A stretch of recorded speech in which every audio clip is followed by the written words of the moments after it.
Keys खालीवर असतील तर हा जो स्क्रू आहे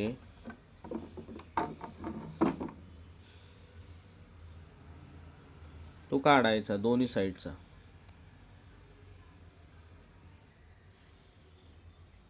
पट्टी काढल्यानंतर हार्मोनियमचं जे बटन लूज आहे ते बाहेर काढावे.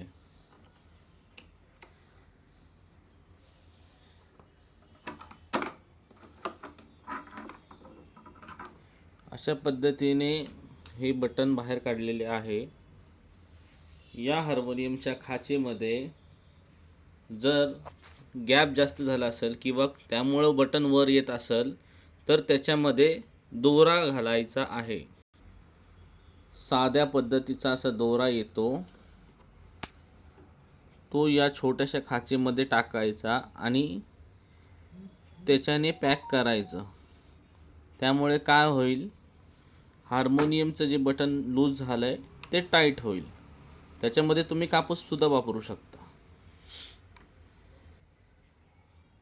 हे जे खाच आहे काळी असेल तर पहिल्या खाचेत, पांढरी असेल तर दुसऱ्या खाचेत ते बसलं जातं.